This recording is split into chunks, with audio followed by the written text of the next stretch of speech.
Si David at ang higante. Sa isang malawak na lambak na nasa pagitan ng dalawang burol, nagharap ang dalawang hukbo, ang hukbo ng Israel at ang hukbo ng mga Pilisteo. Sa magkabilang panig, naroon ang mga mandirigmang armado ng espada at sibat, mulit sa kabila ng kanilang sandata, balot ng takot ang hangin. Mula sa panig ng mga Pilisteo, araw-araw na lumalabas ang isang nilalang na tila hinugis ng digmaan mismo. Ang kanyang pangalan ay Goliath, isang higanteng mandirigma mula sa Gath. Matangkad siya, mabigat ang kanyang baluti, at ang kanyang tinig ay kayang patahimikin ang buong lambak. Tuwing siya'y sisigaw, hinahamon niya ang Israel. Tinutuya niya ang kanilang hukbo at hinahamak ang kanilang Diyos. Araw-araw itong inuulit, sa umaga at sa hapon, at sa bawat sigaw ng higante, lalong lumalalim ang takot ng mga mandirigma ng Israel. Walang nais humarap, walang handang lumaban. Sa kabilong dako ng kwento, may isang binatang hindi bahagi ng hukbo. Siya ay isang pastol lamang, tagapag-alaga ng tupa. Ang kanyang pangalan ay David. Siya ang bunso sa kanyang pamilya at madalas ay hindi napapansin. Habang ang kanyang mga kapatid ay nasa digmaan, siya ay naiwan sa bukid kasama ang kanyang mga tupa. Isang araw, inutusan si David na magdala ng pagkain sa kanyang mga kapatid. Wala siyang alam sa nangyayari sa lambak.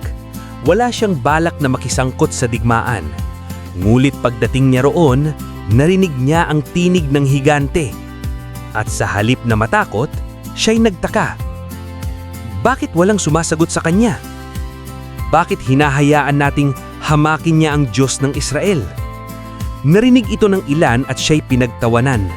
Ang iba'y nagalit.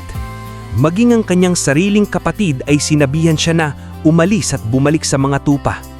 Para sa kanila, si David ay isang batang walang alam sa digmaan, maliit, payat, at walang karanasan. Ngulit iba ang nakikita ni David.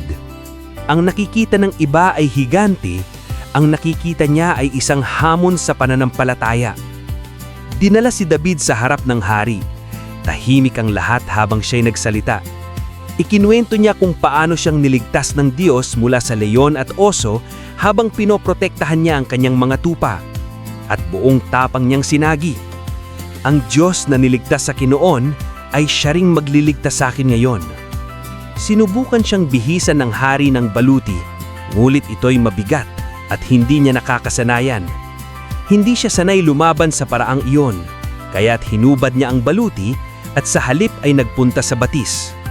Doon, pinili siya ng 5 makikinis na bato. Simple, maliik, at tila walang halaga sa mata ng marami. Hawak ang kanyang tirador at humarap sa higante. Nang makita siya ni Goliath, siya'y tumawa. "Ako ba'y aso upang padalhan mo ng bata?" sigaw niya. Ngunit hindi umatras si David. Sa gitna ng lambak, sinabi niya ang mga salitang hindi nagmula sa tapang ng tao, kundi sa tiwala sa Diyos.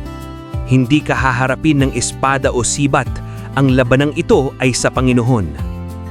Tumakbo ang higante, tumakbo ring si David. Isang bato ang inilagay niya sa tirador, isang ikot, isang sandali ng katahimikan, at saka pinakawalan niya ito. Isang bato lamang. Tumama ito sa noo ng higante at ang kinatatakutan ng lahat ay bumagsak sa lupa. Ang higanteng tila hindi matitinag ay natalo ng isang batang may pananampalataya. Nang makita ito ng mga Pilisteo, sila'y nagsitakas at ang Israel ay nagtagumpay.